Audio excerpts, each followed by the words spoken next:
예, 하나님 말씀 룻기서. 오늘은 첫날이기 때문에 요절 말씀을 함께 합독하겠습니다. 룻기서 4장 12절입니다.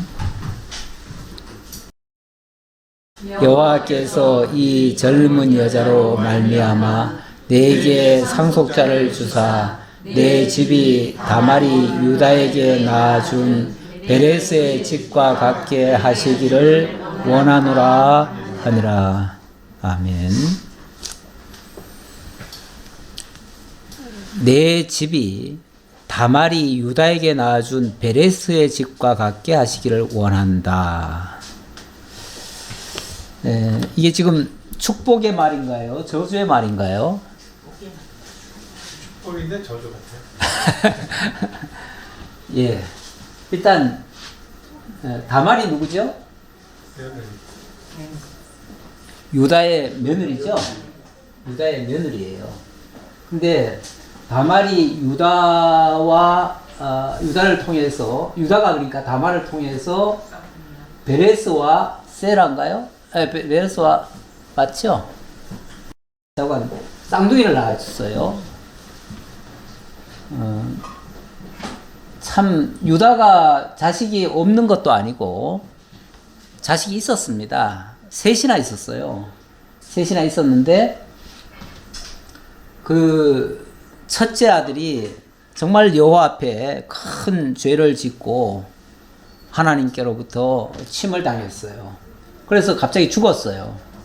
죽으니까 그 이스라엘 법에 의하면은 장자가 죽으면 차자가 자식을 낳아줘야 돼요. 장자의 기업을 이어줘야 돼요. 우리나라도 옛날에는 큰아들의 그 대를 만약에 자식이 없이 죽으면은 그 동생의 아들을 양자를 들여서라도 어쨌든 대를 잇게 하는 그런 전통이 있었는데, 그렇다고 이스라엘처럼 직접 그 동생과의 결혼을 통해서 자식을 낳아주는 그런 법까지는 아니었는데, 어쨌든 이스라엘은 이런 법이 있었어요. 그래서 둘째한테 결혼을 하게 했는데 둘째가 거부를 했어요. 거부를 하니까 이거는 사람의 말을 거부한 게 아니라 하나님의 명을 어긴 거예요. 그러니까 결국은 또 둘째도 갑자기 죽어버렸네요. 아니, 아들이 셋인데 둘이나 갑자기 한 여자와의 관계 속에서 죽어가요. 그러니까 유다가 생각했을 때, 저 여자는 진짜 내 자식들 다 잡아먹는 여자구나, 이렇게 생각을 해서 그런지 너 집에 가 있어라 그랬어요. 근데 사실은 셋째가 있었거든요. 그럼 셋째를 통해서라도 자식을 낳아줘야 되는데 이런저런 핑계를 대면서 계속 못 만나게 하는 거예요. 그러니까 이 다말이 변장을 하고 그 시아버지가 자꾸만 그 창기촌을 찾아다녀요. 그러니까 변장을 하고 자기가 창기인 척하고 그 동네 길가에서 그 시아버지를 만나가지고 시아버지와 더불어 자식을 낳아버린 거예요. 이거는 어떤 이유로도 사실은 설명하기가 힘든 매우 곤란한, 이런 것은 혹시 그런 일이 있었다면 이거는 좀 지워져야 돼. 역사 속에서도. 역사도 원래는요, 역사가 다 맞는 게 아니에요. 어떤 경우는 승리한 자가 자기 좋은 대로 자기 유리한 것만 적고 자기 불리한 건 다 빼버려요. 이래가지고 역사를 객관적으로 보려면은 그 반대파들이 기록해 놓은 것까지도 봐야 돼. 그래야 공정하게 역사를 평가할 수 있는데, 어쨌든 유다의 이 모세가 나중에 이 내용을 자세히 기록을 했는데 이 내용까지 다 적어놨어요. 그러니까 이건 뭐 부인할 수 없는 사실이에요. 그런데 오늘 룻기에서 보니까 룻이라고 하는 여자가 이방 여자였고 그 남편들은 다 죽었어요. 시아버지도 죽고 이 집에는 아예 남자가 다 없어져 버렸어. 씨가 다 말라 버렸어요. 그러면 이 집은 완전히 망한 집안이에요.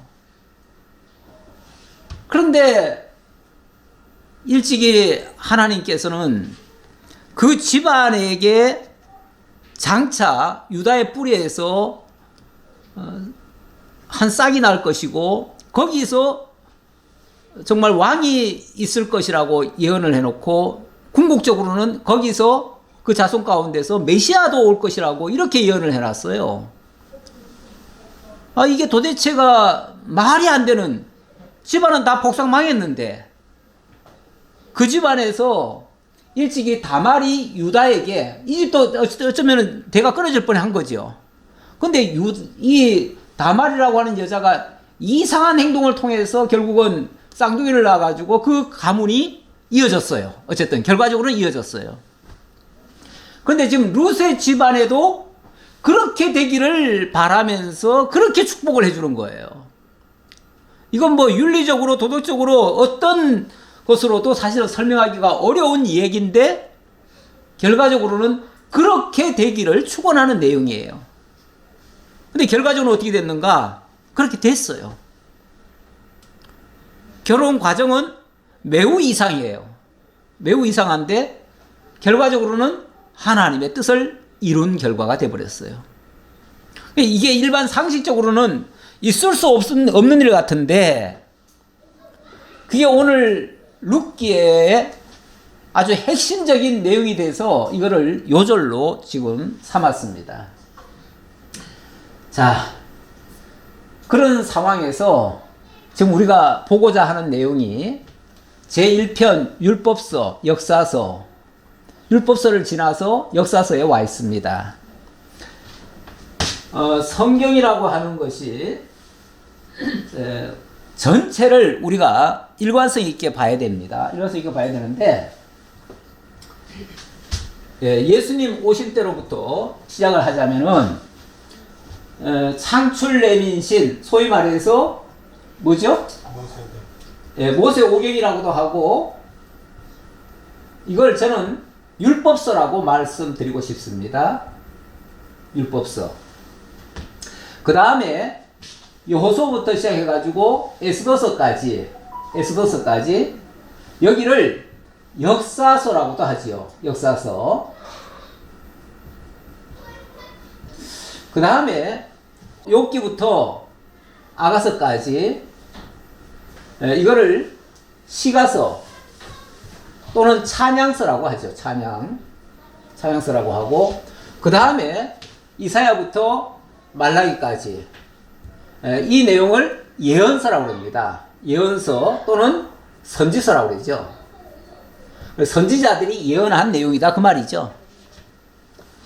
이렇게 구약 성경이 구성되어 있습니다. 구성되어 있는데 일단 창세기부터 신명기까지 율법서는 지나왔어요. 지나왔는데 율법서의 내용이 뭐냐를 보니까 하나님의 나라와 의에 대한 언약이더라. 크게 말하면은 창세기 12장 전까지는 첫사람 아담에게 언약한 내용이죠. 아담에게 언약한 것이 내용적으로 들어가 보니까 생육하고 번성하라, 땅을 정복하라, 다스리라. 바로 나라 언약을 하셨어요. 아담에게 나라 언약을 하시고 그리고 이 선악을 알게 하는 나무의 열매는 먹지 말라. 먹는 한 정령 죽으리라. 그거는 율법이에요. 율법이고 이걸 다른 말로는 의라고도 해요. 그러니까 나라와 의에 대한 언약을 하신 거죠. 그렇게 해놓고 12장부터는 아브라함을 들어다가 또 언약을 합니다. 언약을 하는데 일단 내 자손이 하늘의 별과 같이 많게 해주겠다. 사실은 그때까지 아브라함은 자식도 없었어요. 자식도 없는데 네 자손을 저 하늘의 별을 세워보아라. 저걸 어떻게 세워요? 그랬더니 내 자손이 이와 같이 많게 해주겠다. 이렇게 얘기를 해요. 그리고 네가 동서남북을 바라보라. 이 땅을 다 너에게 주겠다. 그리고 내 허리에서 열왕이 나서 다스리게 해주겠다. 이렇게 얘기를 해요. 그렇게 얘기해 놓고 이게 쉽게 말하면 이스라엘 나라예요. 나라에 대한 약속을 하셨는데 그래 놓고 뭐라 그러냐면 너희 자손을 애굽에 내려보내게 하겠다. 그리고 430년간 종살이를 시키겠다.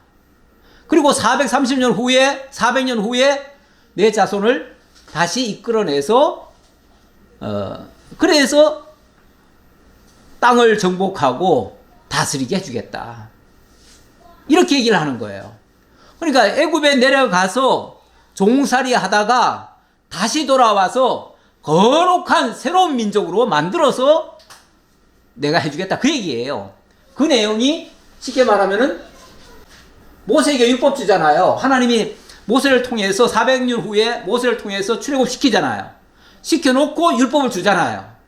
그리고 그 율법에 의해서 그들의 죄가 드러나니까 광야에서 40년간 또 고통을 받잖아요.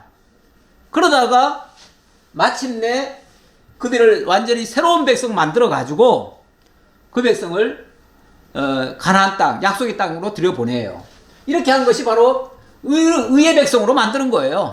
의의 백성을 만들겠다. 자, 그래서 바로 이 율법서는 다 그 내용이에요. 그래서 이걸 한마디로 말하면 하나님의 언약서예요. 그러니까 율법서를 다른 말로는 또 언약서로도 해요.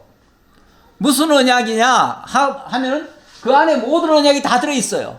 다 들어있는데 크게는 나라와 의에 대한 언약이고 그 과정에는 또 여러 가지 언약들이 또 있어요.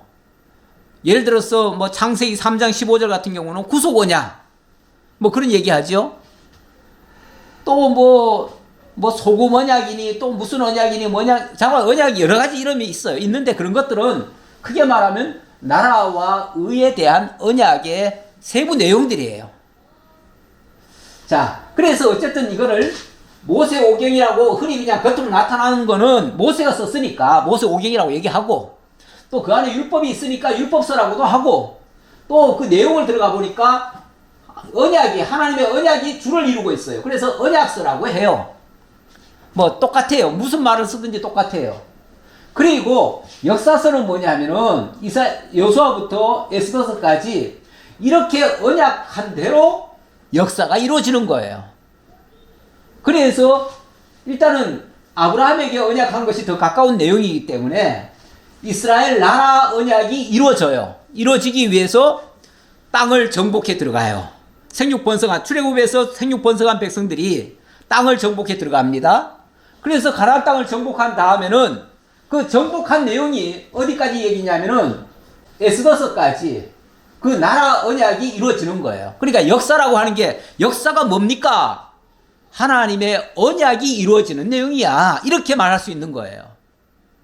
세상에서는 역사 그러면은 인간이 뭔가 만들어내는 일들, 인간이 만들어내는 일들을 역사라고 그래요. 근데 성경적으로 말하면 하나님이 이루시는 일이 곧 역사예요. 뭐 어떤 사람은 히스토리를 역사를 히스토리라고 그러잖아요.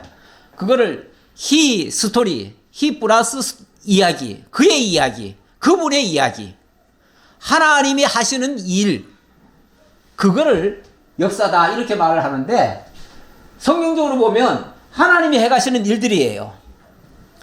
물론 인간을 통해서 하셔요. 어떤 인간? 하나님의 언약을 받은 인간을 통해서 그 역사가 이루어져요. 여호수아부터 에스더서까지는 바로 하나님이 약속대로 언약하신 그 나라를 이루어가는 내용이에요. 이루어가고 자 이렇게 역사가 이루어지면 이 모습을 본 이 모습 속에서 깨달은 하나님의 언약 자손들이 하나님을 찬양하게 되어져요. 하나님이 하신 일을요 우리가 몰라서 찬양을 못하지 알면은 찬양을 안 할 수가 없습니다. 너무 놀랍지요. 어떻게 이런 일이. 예. 그래서 시편 마지막에 가보면은 모든 것들아 여호와를 찬양하라. 내 속에 있는 것들아 여호와를 찬양하라. 뭐 하늘과 땅 모든 것, 내 속에 있는 창자까지도 다 찬양하라. 하나하나가 하나님의 손길이 미치지 않는 게 없더라 그 말이죠. 그러니 깨달은 자들은 찬양할 수밖에 없죠. 그 찬양의 내용이 바로 시가서고, 그리고 그러면 그 역사가 다 끝나고 찬양했으면 다 끝나야 되잖아요. 다 끝나야 되는데 갑자기 선지자들의 예언 이야기가 나와요. 예언 이야기가 나오는데 예언 이야기를 자세히 들여다보면 성경 전체 속에서 절반은요 전부 다 때리는 이야기예요. 때리는 이야기. 그렇죠? 전반부는 다 때리는 이야기고 후반부는 다시 또 회복해주는 이야기예요. 때리고 싸매주는 이야기예요. 이상하지 않아요? 왜 때리고 싸맬까요? 때리는 이유는 뭘까요? 때리는 이유는 그들이 율법으로 주신 그 언약을 어긴 거예요. 율법을 어겼으니까. 율법의 기능이 뭡니까? 죄를 들춰내고 그 죄를 벌하는 거 아니겠어요? 그러니까 계속 그 율법 저지른 거에 대한 징계를 하는 거예요. 그러니까 계속 때리죠. 때리는데 그러면 때리는 걸로 끝나야 되는데 왜 또 회복을 해주십니까? 원래 나라 언약이라고 하는 거는 율법의 조건 없이 하신 거거든요. 그건 은혜로 주신 거예요. 은혜로 주셨으니까 자, 율법은 곧 행위적 요소인데요. 행위에 의해서 그들이 율법에 다 죄가 드러났고 그 죄값으로 벌을 받는데, 하지만 먼저 하나님이 은혜를 주신 게 있어요. 그래서 그 은혜로 하나님이 회복을 해주시는 거예요. 이건 조건 없이 해줘요. 그러니까 율법은 조건에 의해서 형벌을 받지만 먼저 430년 전에 시기적으로 말하면 은혜 언약이 더 빨라요. 더 빠르기 때문에 비록 행위로 하나님이 그 죄를 다스려도 마침내는 은혜로 회복해줘요. 그래서 죄에 대해서는 다 망한다는 이야기가 나와요. 망한다는 이야기가 나오고, 그리고 하나님의 은혜로 말미암아 다시 회복한다는 이야기가 나와요. 그런데 이게 무슨 내용이냐면, 자, 예언이라고 그랬죠. 예언. 선지자들을 통해서 예언한 내용인데, 이게 단순히 이스라엘 역사 자체만 가지고 예언한 거냐? 이스라엘 역사를 가지고 미래를 예언한 거예요. 미래 장차 그리스도를 예언한 거예요. 그리스도.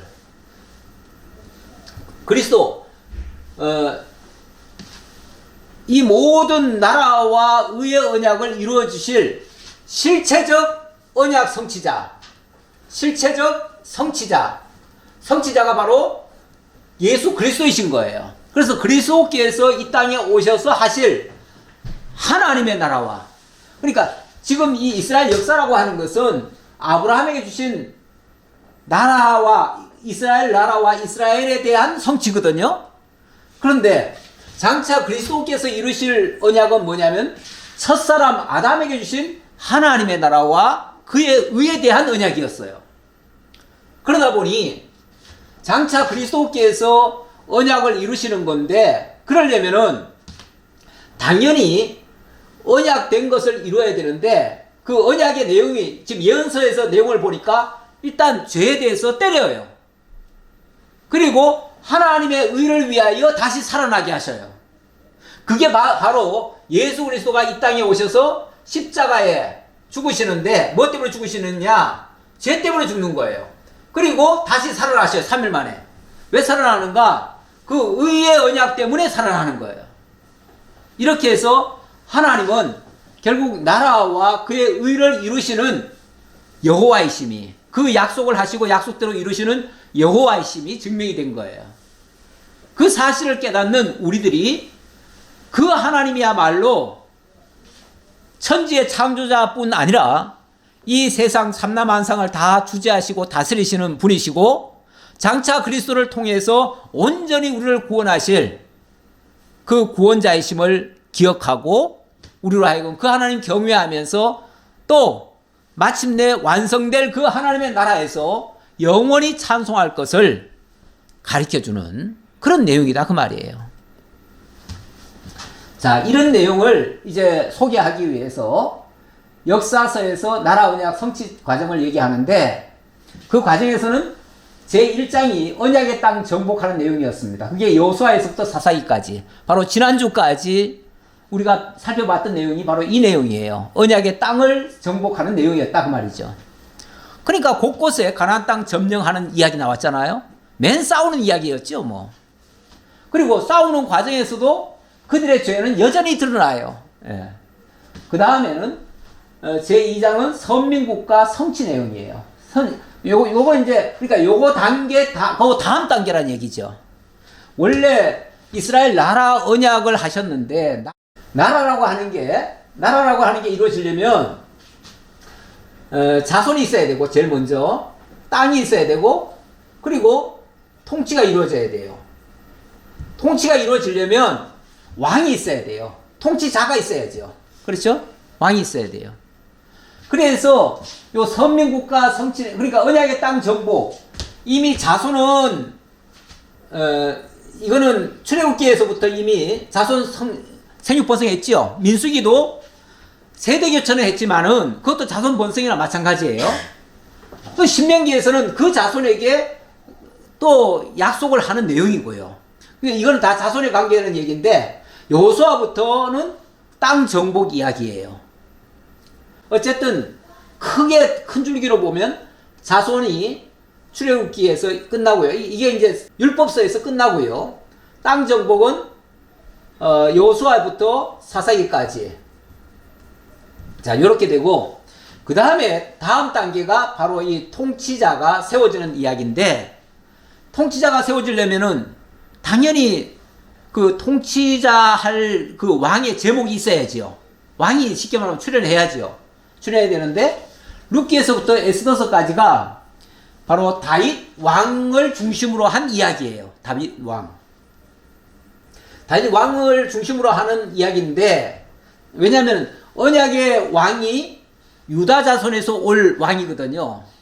그 2세 싹에서 태어날 거거든요. 그러니까 그거는 바로 다윗을 두고 한 말이에요. 예. 싹에서 그 싹이라는 단어가 그 네체르라고 하는 단어인데 거기서 한 싹이 난다. 2세 줄기에서 한 싹이 난다 하는 말은 장차 유다 자손 2세 줄기에서 왕이 올 것이다. 그 얘기예요. 그 예언대로 다윗이 등장을 하는 거예요. 등장하는데 그 등장하는 게 그냥 평범하게 등장하면 이야기거리가 안 되죠. 근데 매우 독특하게 그 가문에서 한 자손이 태어나는 거예요. 태어나는데 그 가문도 어찌 보면 완전히 꺼져가는 가문이었어요. 오늘 이제 엘리멜렉 가문이 나오잖아요. 엘리멜렉 가문이 쉽게 말하면 그 가문인 거예요. 꺼져가는 그 가문에서 하나님이 꺼지지 않게 하시는데 그게 어찌 보면은 여기 몇 가지 이제 법들이 나오잖아요. 그 법들을 통해서 좀 이상한 모습이기는 하지만 그렇게 결혼이 돼가지고 자식을 낳게 되어지고 그 자식 가운데서 마침내 다윗이 출현하게 되어져요. 그러니까 다윗을 이야기하자면 다윗은 그냥 명문가의 집안이 아니에요. 명문가의 집안이 아니에요. 그 조상으로 올라가면 부끄러운 집안일 수도 있어요.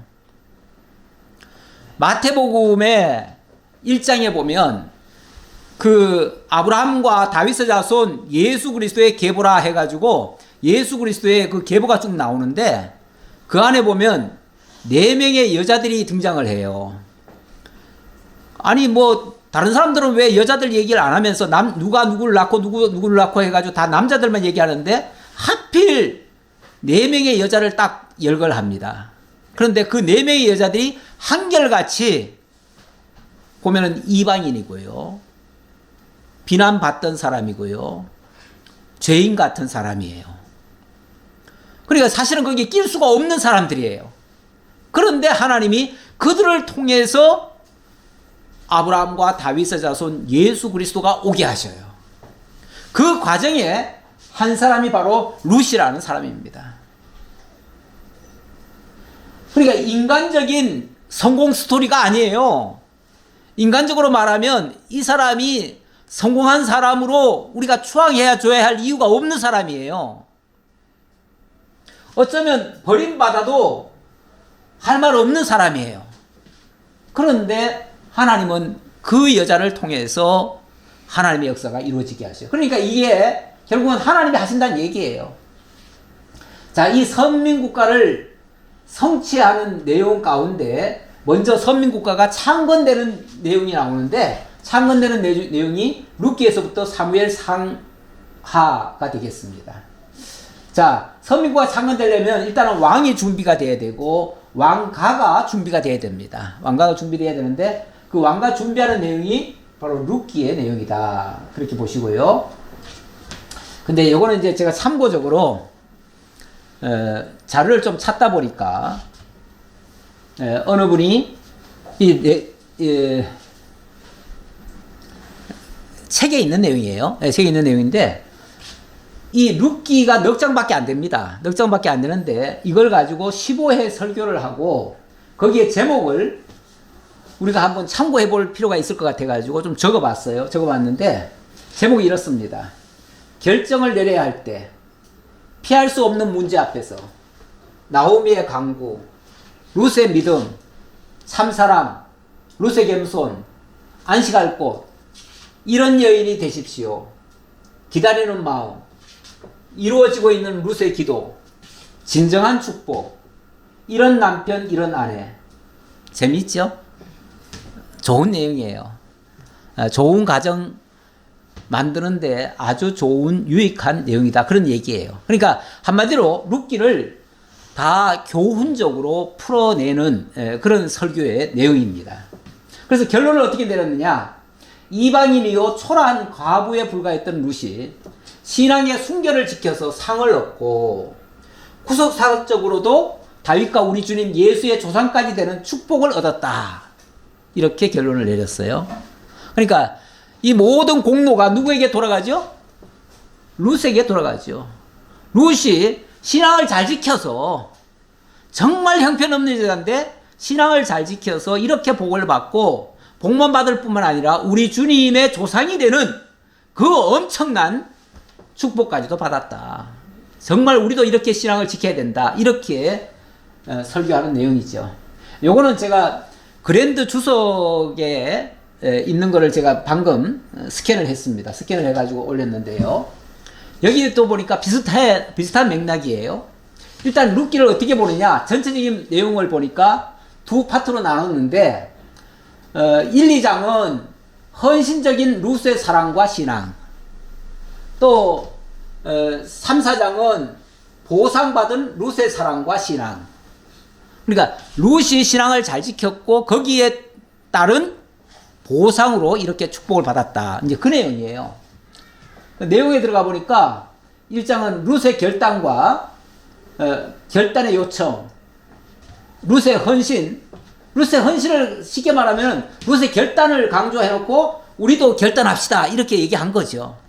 또 룻의 헌신을 강조하고 우리도 그 결단을 실천해야 됩니다 이렇게 얘기하는 것 같아요. 그리고 이제 한 구원자가 등장을 합니다. 등장을 해서 그 결단에 대한 응답을 받았다 이렇게 얘기를 하고, 또 룻의 상급, 이거는 거기에 대한 보상을 받았다.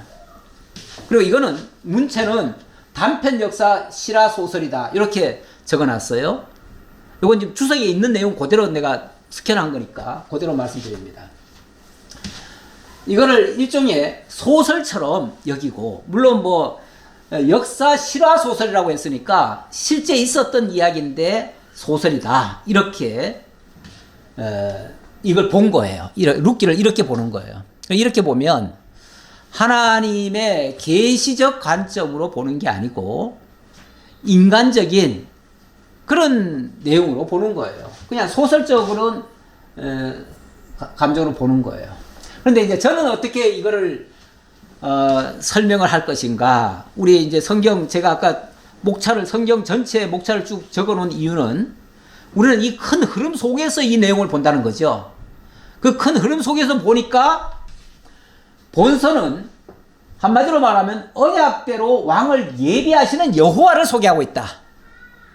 하나님이 나라 언약을 하셨는데 나라 언약에 3요소 중에서 마지막 결정적인 부분이 바로 왕 준비인데, 그 왕 준비를 어떤 사람이 하는 게 아니라 언약대로 하나님이 준비하셨다 그 말이죠. 하나님이 예비하시고 하나님이 그렇게 이루어내셨다 그 말입니다. 자, 다시 한번 그 요절을 비롯해서 요절과 그 이어서 14절까지 함께 한번 읽어봅시다. 14절까지. 여호와께서 이 젊은 여자로 말미암아 내게 상속자를 주사 내 집이 다말이 유다에게 낳아준 베레스의 집과 같게 하시기를 원하노라. 이건 제가 아까 이미 읽었고요. 예. 자, 이에 보아스가 룻을 맞이하여 아내로 삼고 그에게 들어갔더니 여호와께서 그에게 임신하게 하심으로 그가 아들을 낳았다. 그리고 14절, 저는 14절 말씀도 굉장히 중요하다고 봐요.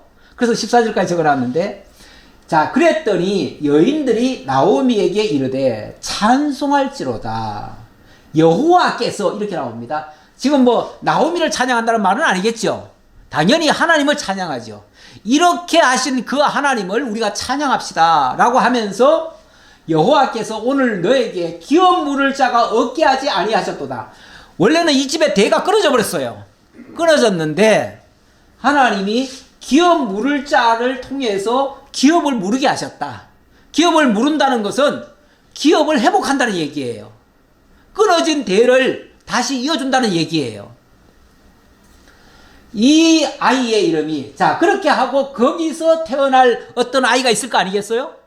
근데 그 아이의 이름이 이스라엘 중에 유명하게 되기를 원하노라.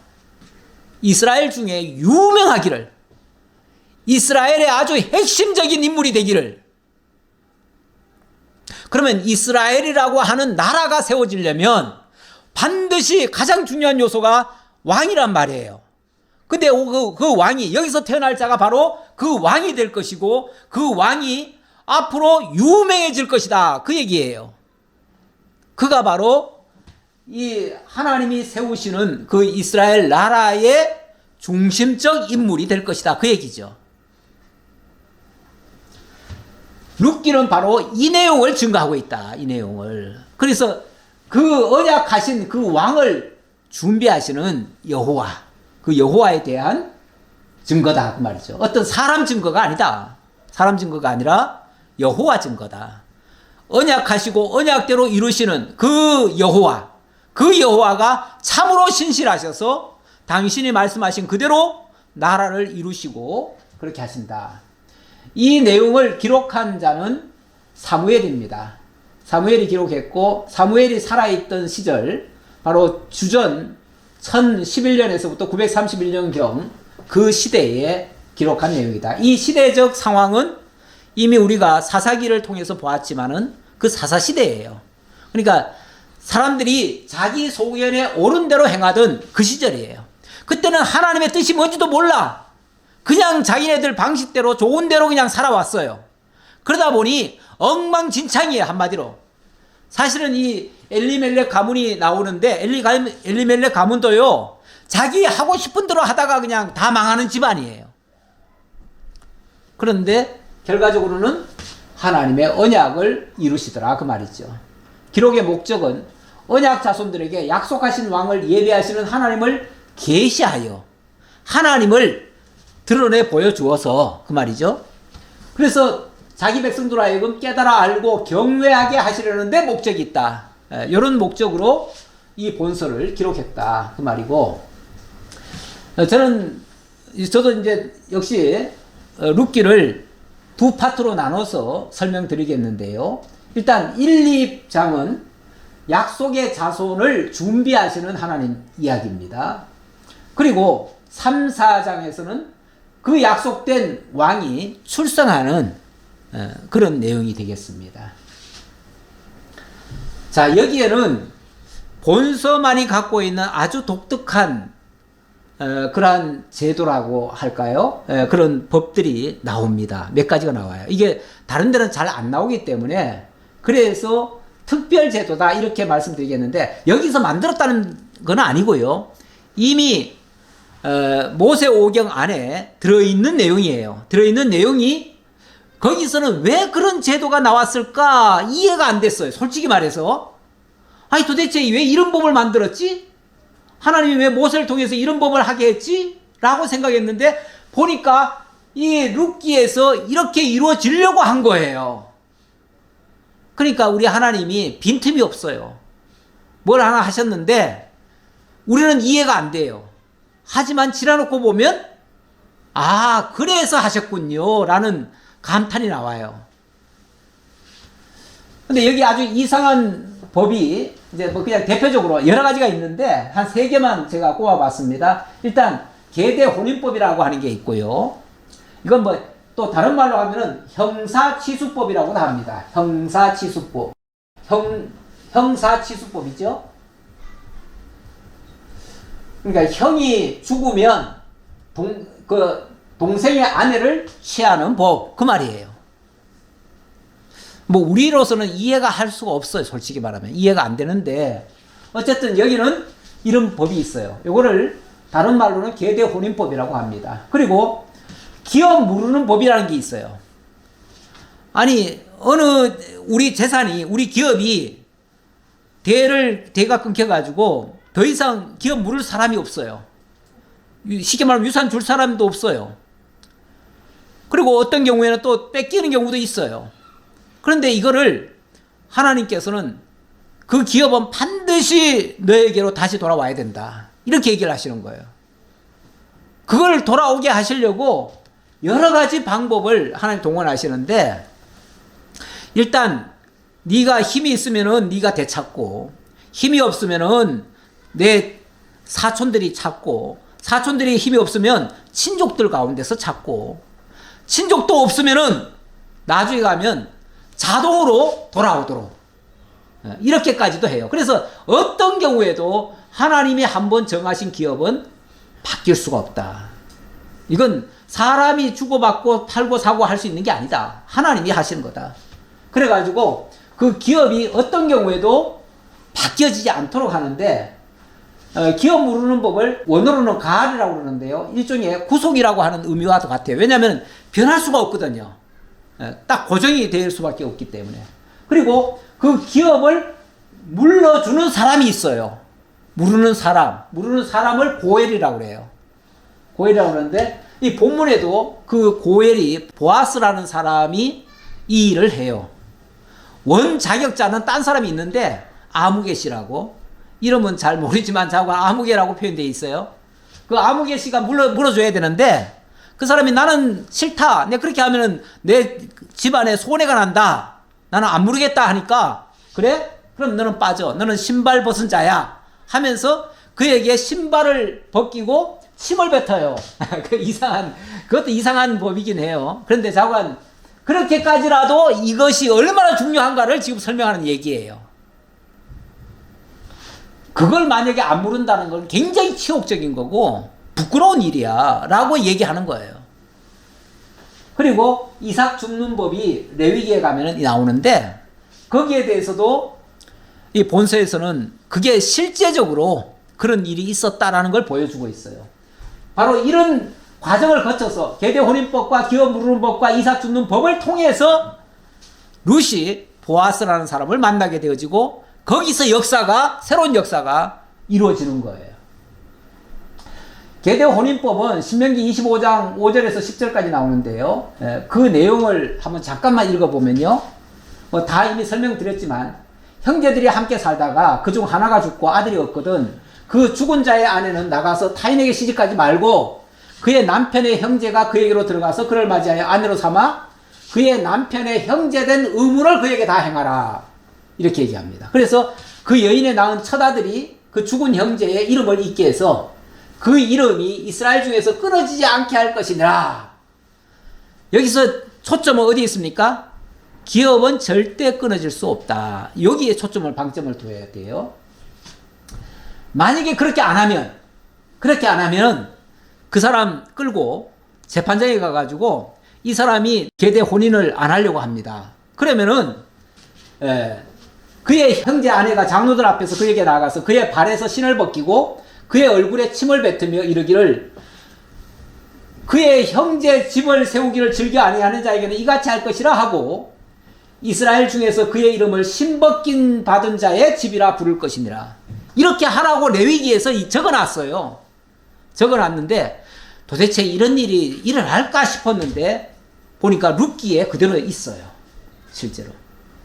그러니까 하나님이 괜히 법을 만든 게 아니고 당신의 언약을 이루는데 꼭 필요해서 그런 법을 만들어 놓은 거예요. 그 다음에 두 번째는 기업 무르는 법인데, 기업 무르는 법도 유사합니다. 유사한데 형제가 가난해가지고 만약에 기업이 팔렸으면 25장 48절에 보니까 그가 팔린 후에 그에게는 속량받을 권리가 있나니, 강력한 말입니다. 그에게는 뭐가 있다고요? 속량받을 권리가 있대요.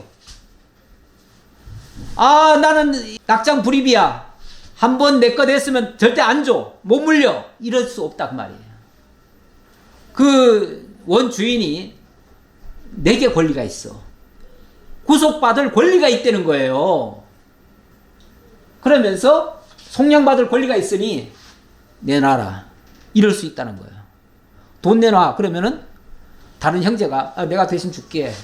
그러면은 이 형제에게 그거 돌려줘. 이렇게 할 수도 있다고 말이에요. 만약에 안 하면요. 그럼 친족 중에 누구라도 해줄 수 있다고 말이에요. 이런 얘기예요. 그래서 또는 그의 삼촌이나 그의 삼촌의 아들이 그를 속량하거나 그의 가족 중에 살붙이 중에서 그를 속량할 것이요. 만약에 그가 스스로 부유하게 되면 스스로 속량할 수도 있고 이렇게 할 수 있다라고 말씀을 하셨는데 그대로 역사가 이루어집니다. 그 다음에 이삭 죽는 법. 이삭 죽는 법도 레위기 19장에서 나오는데요. 너희가 너희의 땅에서 곡식을 거둘 때 너는 반 모퉁이까지 다 거두지 말고 내 떨어진 이삭도 주지 말라. 농사를 지면 우리는 알뜰하잖아요. 우리 시골 사람들은 다 알뜰해요. 그래가지고 진짜 이삭 하나 떨어졌으면 그것까지 다 줍습니다. 우리 애들 저도 시골에서 자랐기 때문에 수확을 거두면요, 애들은 뭐 하는 역할이냐면은 뒤따라다니면서 이삭 주어야 돼. 예. 길거리 가다가 흘리면은 다 주워 가져와야 돼. 그런데 이스라엘에는 이삭은 절대 줍지 말라는 거예요. 왜냐하면 그 이삭은 과나 과부나 객들이 먹을 것이다. 예. 그래서 내 포도원의 열매를 다 따지 말며 내 포도원에 떨어진 열매도 줍지 말고 가난한 사람과 거류민을 위하여 버려두라. 좀 더 구체적으로는 고아, 과부, 객들 이런 자들을 위해서 남겨둬라 그랬는데 나중에 보니까 바로 과부가 된 룻이 이거 가지고 살잖아요. 예. 만약에 이 법이 없었다면요 룻은 죽어요. 살 수가 없어요. 근데 하나님이 그들을 살려놓고 이 역사가 이루어지도록 만드시는 얼마나 치밀하시고 세밀하신 분인지 몰라요. 그 다음에 본서에 중요한 단어들이 몇 가지가 나오는데 뭐 제법 많이 나옵니다. 사실은 독특한 그 단어들도 많이 나오는데 일단은 몇 가지 우리가 알고는 넘어가야 될 게 있어가지고 베들레헴 떡집, 베들레헴이란 말이 베이트 레헴, 그래서 바로 떡집이 되겠습니다. 떡집. 그 다음에 헤세드라는 말이 이제 자비, 인애라는 표현으로 사실은 번역이 되어 있는데 원문은 헤세드입니다. 그것도 인애라는 말도 매우 중요하고요. 사실 그 보아스가 인애를 베풀어서 룻이 이 속량을 받게 되잖아요. 그리고 권고라고 하는 게 또 이스라엘 백성들을, 그러니까 그 언약 자손들을 권고하사 이렇게 나옵니다. 권고한다는 말도 매우 중요하고요. 우연이라는 말이 나오고 또 마침이라는 얘기가 또 나옵니다. 그래서 이 본서에 이런 것들이 좀 특징적이어서 일단은 적어놔 봤습니다. 일단 뭐 헤세드라고 하는 거는 자비, 인애, 선택이라고 하는데 이거는 뭐 인간적인 그런 자비, 인애가 아니라 하나님이 자기 백성을 택하셔서 그들에게 베풀어 주시는 자비와 긍휼, 이런 모습이다 그런 얘기예요. 그리고 권고라고 하는 것도 언약된 어떤 시점에 이르러서 그 언약을 상기하고 회복해 주시는 내용이에요. 예를 들자면 하나님이 아브라함에게 약속하신 것을 기억하사 이렇게 나오죠. 그러니까 출애굽 백성 시킬 때 하나님이 당신의 언약을 기억하사, 여지껏 하나님이 모른 채 하고 계시다가 어느 날 딱 기억하시고 야 이제 때가 됐다 이제 돌아가라 이렇게 말씀하신 거나 똑같아요. 그걸 권고라고 그래요. 우연이라고 하는 거, 이것도 인간이 볼 때는 분명히 우연한 거예요. 우연한 건데 하나님의 정확히 하나님이 정하신 그때에 정확히 이루어지는 섭리를 이런 식으로 표현하고 있다. 그 정도로 설명드리고요. 일단 베들레헴 떡집 얘기는 성경에 몇 군데 구절이 나와가지고 라헬이 바로 여기에 죽은 장소예요. 라헬이 에브랏 곧 베들레헴 길에 장사되었고 거기에서 묘비를 세웠는데 그게 지금까지도 있더라 그랬는데 바로 이 누굽니까? 라헬이 막내 베냐민 낳다가 낳고는 죽었어요. 그래서 그 베들레헴 땅에 묻혔어요. 이게 나중에 예레미야도 이 부분을 가지고 또 이야기한 부분이 있고요. 성경 몇 군데 나오는데 일단 이 장소가 다윗의 고향입니다. 다윗이 태어난 바로 그 장소예요. 그래서 사무엘상 16장 1절에 보면 하나님이 사무엘을 통해서 너를 베들레헴 사람 이새에게로 보내리니 이런 내가 그의 아들 중에서 한 왕을 보았느니라. 그러면서 그 베들레헴에 한 왕이 등장할 것이다 라고 얘기를 한 거예요. 그 왕이 바로 이 다윗입니다. 다윗. 그리고 미가서에서는 미가서 5장 2절에서 보니까 베들레헴 에브라다야 너는 유다 족속 중에 작을지라도 이 지역이 뭐 큰 지역은 아닌가 봐요. 아주 작은 동네 모양인데 거기서 이스라엘을 다스릴 자가 네개에서 네개로 나올 것이라. 거기서 하나님께로 나올 것이라. 그러면서 거기에서 등장하는 그 인물이 그의 근본은 상고에 영원에 있느니라 그러는데 이거는 지금 예언서잖아요. 예언서는 다윗에 대한 이야기가 아니라 다윗이 태어났던 그 지역에서 영원한 왕이 등장한다 그 얘기예요. 그 영원한 왕이 바로 근본은 상고에 있었던 분이고 영원에 계셨던 그분 바로 그리스도가 여기서 오실 것이다 라고 예언이 되어 있다고 말이죠. 그래서 그런 의미에서 이 베들레헴이라고 하는 땅은 매우 중요한 땅이고 하나님의 언약의 땅이고 나중에 예수님이 그런 말씀하셔요. 요한복음 6장에 보면 나는 하늘로서부터 온 산떡이다 이렇게 얘기를 해요. 너희 조상들은 광야에서 만나를 먹었어도 다 죽었다. 하지만 나는 하늘로서 내려온 산떡으로서 너희에게 주어 먹고 영생을 얻게 하려 한다. 이렇게 말씀하시죠. 그러니까 이 떡집이 물론 이 본문에서는 한 사람 룻을 살렸고 거기서 다윗을 낳게 되어서 다윗 왕국을 이루는 그 중요한 요소로 작용을 했지만 장차 우리에게는 영원하신 그분이 거기서 우리에게 생명의 양식으로 다가오셔서 그를 믿는 자마다 그를 먹는 자마다 영생을 누리게 하시는 이런 역사가 이루어질 것이다. 그 내용이에요. 자, 그리고 본서의 특징 몇 가지를 얘기할 수가 있는데요. 일단 오축 두루마리로 이 본서가 규정이 되어 있습니다. 오축 두루마리라고 하는 것은 이스라엘 5대 절기에서 낭독하는 성경이다 그런 뜻이에요. 그래서 두루마리라고 하는 것은 바로 성경을 두고 하는 말이고 5개로 묶어가지고 아주 따로 구별해가지고 이스라엘 절기 때 쓰는데 일단 아가서는 6월절에 낭독을 합니다. 룻기는 맥추절에 낭독을 합니다. 에스더서는 부림절이라고 하는 것은 이스라엘 민족이 저 적국에서 그 아각에 의해서 다 진멸당할 뻔했잖아요. 저 바사 제국에서 진멸당할 뻔했는데 오히려 그 슬픔의 날이 변하여 기쁨의 날로 바뀌는 거죠. 대역전극이 일어났죠.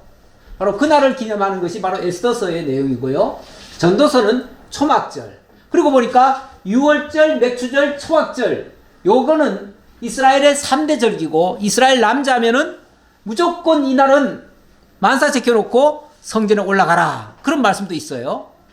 왜 그러냐면 이게 바로 이스라엘 민족의 출애굽을 가리키는 말이거든요. 내용이거든요. 유월절이. 그리고 맥추절은 이스라엘 민족이 완전히 바뀌는 거예요. 세례를 통해서 새롭게 바뀌는 거예요. 신약적으로 말하면 이 유월절이 예수님의 십자가와 부활을 통해서 십자가에 못 박혀 죽으시는 것을 가리키는 거예요. 그리고 나서 맥추절은 50일 후에 성령이 임하시는 거예요. 성령이 임하셔서 하나님의 택한 백성들을 중생시키고 새롭게 만드는 역사를 만들어요. 그리고 나서 초막절은 예수님 다시 오실 때를 가리키는 내용이에요. 물론 이스라엘 민족이 출애굽해서 광야에서 살았던 걸 기념했다고 하지만은 영적인 의미로는 장차 그리스도께서 재림하실 것을 가리키는 거예요. 그래서 하나님의 장막이 사람과 함께 있을 것이다. 그게 바로 하나님의 나라 완성이잖아요. 그렇게 하고 예레미야 예가는 수전절이라고 하는 것은 성전이 안티오쿠스 에피파네스에 의해서 완전히 박살이 났습니다. 더럽혀졌어요. 그것을 다시 깨끗하게 재건보다도 그 성전을 깨끗하게 한 날이에요. 그날을 기념해서 수전절을 지키는데 이 5대 절기에 기록됐다고 하는 것은 이 성경이 굉장히 중요하다 그 말이에요. 그걸 강조하려고 한 말이에요. 어떤 사람은 룻기를 그냥 하나의 소설처럼 여겨요. 소설처럼 여기니까 성경성, 다시 말하면 정경성이 없다라고 얘기하는 사람까지도 있어요. 그런데 아니에요. 너무나 중요한 말씀이에요. 너무나 중요한 말씀. 그리고 이 현숙하다는 표현을 썼는데 어찌 보면 인간적으로 말하면 이 여자는요 굉장히 약하고 선하고 어쩌면 또 부끄러운 여자예요.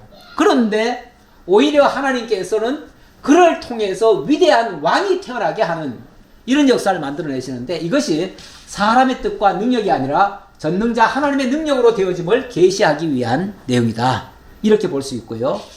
또 윤리적 문제로 이걸 접근해서 이해를 해보면 대부분의 말씀들이 룻기를 5월 가정의 달에 많이 강론합니다. 그때는 효를 주제로 해가지고 효도하라는 거예요. 그리고 이렇게 효도하면 복 받는다. 아까 그런 결론이 나와요. 서두에 나온 것처럼. 특히 고부간에 얼마나 정말 참 애틋한 그런 사랑 이야기입니까? 그렇게 볼 수 있는데 아니에요. 내용적으로 들어가 보면 이상해요. 사실은. 이상할 수도 있어요. 윤리적 시각으로 보면. 왜냐하면 그 보아스 혼자 살고 있는 그 남자의 침대 밑으로 들어가려잖아요. 이상하잖아요. 아무리 봐도. 그런데 그거를 그 시어머니가 일러줘요. 그리고 모든 작전을 펴가지고 그렇게 해가지고 결국은 결혼을 하게 만들어요. 그리고는 왜 그렇게 했느냐 하니까 이 기업 물어달라고 한 겁니다. 이렇게 얘기하는 거예요. 기업 물기 위한 방법. 어떻게 보면은 다말이 유다를 꾀인 것과 비슷한 모습이기도 해요. 그런데 결과적으로는 그게 그러니까 윤리적으로 이걸 이해하면 절대 이해가 안 되는 부분이에요. 근데 어쨌든 마치 유다가 며느리 다말로 말미암아 자녀 낳을 것처럼 이방 여인을 통해서 기업을 무르는 이 놀라운 하나님의 역사를 설명하기 위한 그런 과정이다. 그렇게 볼 수 있고요. 본서의 성경의 위치는 아브라함에게 언약하신 나라 성취를 위한 왕의 도래를 예고하는 내용입니다. 크게 말하면 이미 설명 다 드린 것 같아요. 다 드렸으니까 요거는 그냥 넘어갑시다. 넘어가고 이 본문 강론은 제가 다음 주에 여기서부터 다시 시작하도록 하겠습니다. 기도하겠습니다. 감사합니다, 하나님. 오늘도 룻기를 새로 시작하면서 성경 전체에 대한 개요와 또 룻기 자체의 특징들을 살펴보았습니다. 우리 하나님이 룻기를 주시며 얼마나 중요한 내용인지를 다시 한번 일깨워주시고 우리로 하여금 살아계신 하나님, 하나님의 언약대로 이루시는 그 놀라운 섭리를 다시 한번 기억하고 하나님을 찬양하게 하시오니 감사합니다. 우리로 하여금 하나님 바로 깨달아 알고 경외하며 하나님 늘 찬양하며 하나님이 하시는 일에 순복하며 살아가는 저희 모두가 되게 하옵소서. 감사드리옵고 예수님 이름으로 기도하옵나이다. 아멘.